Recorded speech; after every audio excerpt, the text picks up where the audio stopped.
People have hardships in their lives. You cope with heartaches, unstable finances, health problems, and a host of other similar problems. Losing a kid, however, is the worst type of loss. It is the hardest thing that parents have to endure due to their unfortunate circumstances. It's been stated that difficult circumstances may either make or break a person. Either you two get more emotionally invested in one another or you two separate. After losing their kid in an accident, what did Dean and Monica's future hold for them? While Monica's sister has something planned that will alter the couple's life forever, the pair must contend with a struggle that will last a lifetime. Monica and Dean Birkenhoff called Willis, Texas home. Although they had not yet tied the knot, they already had a small family consisting of 2 sons and 1 girl. The family was the most loving family in the world, but all of their joy was stolen by an accident. Dean and Monica suffered what was perhaps the worst loss of their life on June 26, 2012. Colton James Birkenhoff, Dean's firstborn son, was snatched from them forever after dying in a strange accident. The pair was crushed by the catastrophe in unimaginable ways. They had never felt such extreme anguish, and it was becoming more difficult for them to recover from the trauma they had suffered. Dean and Monica helped each other get through this difficult period and get over this awful event. The procedures strengthened the couple's bond. Before the 2012 disaster, they had been dating for 3 years. Dean and Monica's lives appeared to have come to an end after 2012. They needed a long time to get over what had transpired. No parent could ever be prepared for such a significant loss, and it was an unexpected loss. However, they made the decision to go forward for their kids. 7 years after the disaster, Dean and Monica came to their own personal conclusion. After 10 years of dating, they made the decision to tie the knot this year to commemorate their 10th anniversary. Everybody's idea of the ideal fairy tale wedding is different. For Dean and Monica, the ideal wedding lacked flashy decorations, elegant attire, and expensive cuisine. Instead, it focused on spending quality time with their loved ones on their special day. The couple chose to get married officially in the county courthouse instead of choosing a lavish location for their special day. However, there were going to be certain incidents that would change people's lives, so the day would not proceed as Monica and Dean had planned. After being together for so long, Monica and Dean's invited family were all very excited that the two were finally getting married. They had all ready themselves to take part in this momentous day and not let it pass. After all these years, the day has finally arrived for Dean and Monica to get married. As the bride and groom entered the chamber, every guest was seated and waiting for them. The incredible surprise that was about to happen was unknown to everybody. Although everyone appeared to be enjoying the event, each family member was secretly a little depressed. Although every seat in the courtroom was occupied, there was a general sense of emptiness among the attendees, as though something was lacking. Dean and Monica made the decision to pause and pay tribute to their late son, Colton. If Colton had been with his family, he would have turned 18 this year, but fate had other ideas. He was missed by everybody on this memorable day. On the wedding day, Colton's aunt, Amanda McDonald, recalled him as full of life. He was always laughing. He was the cutest child ever, the author writes. He was a huge fan of both the Houston Texans and football. The wedding ceremony proceeded after recalling the happy memories of Colton. The county judge proceeded with the customs because the concert had to go on. The judge started out by asking the customary question, which was to find out if anyone in the assembly objected to the marriage. Normally, asking this question is only a formality, but on this occasion it was unique and unexpected by all. Amanda, Monica's sister, put up a hand. Why would Amanda, of all the people, be against the wedding?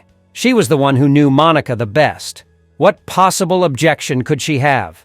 Because someone wanted to appear in front of the guests, Amanda indicated that the wedding needs to be postponed for the time being. She informed everyone that the wedding would not be possible without that individual. All eyes turned to see Amanda suddenly glance toward the entry door. Without a clue as to who may be entering via the other side, everyone was fixated on the door. The door opened abruptly. A man entered the courtroom while it was silent. Everyone in the courtroom did not know this young gentleman by name. He was a stranger to them all. However, he continued to go forward and made a direct reach for the soon-to-be wedded pair. Everyone was perplexed as to the identity of this stranger, to whom Amanda had yelled to put an end to the marriage.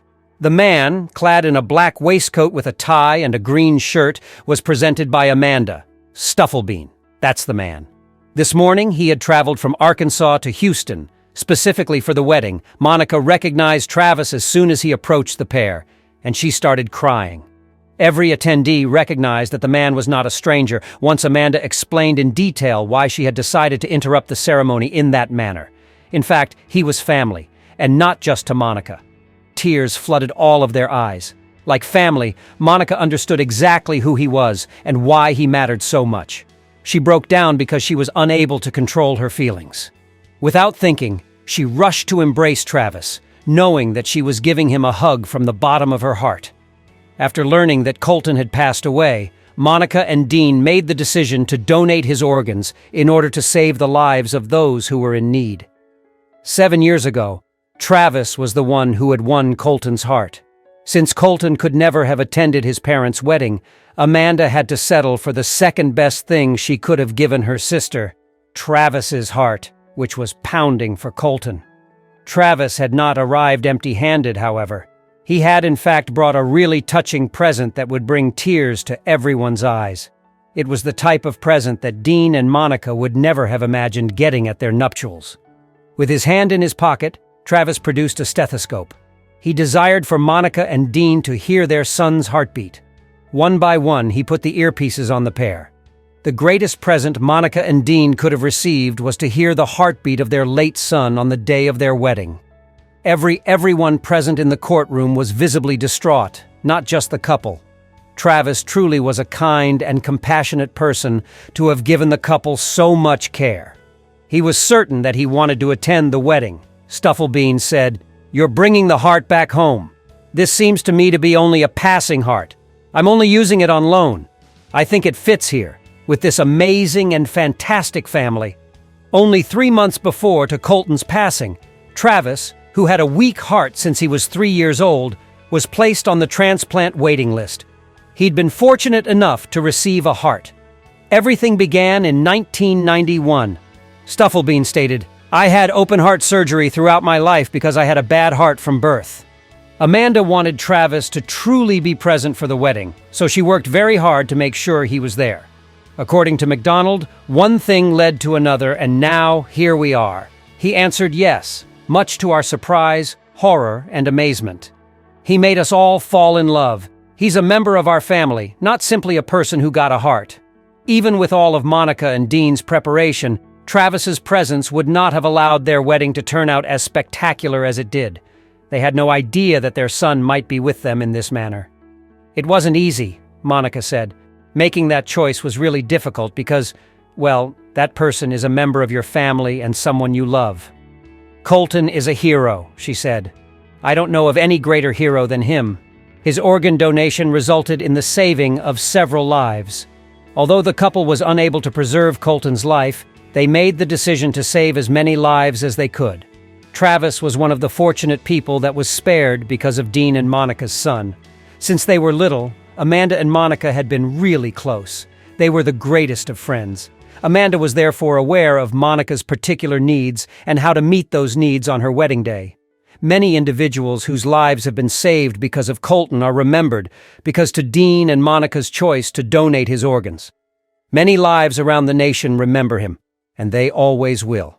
Because Colton gave his heart to Travis, he will live forever.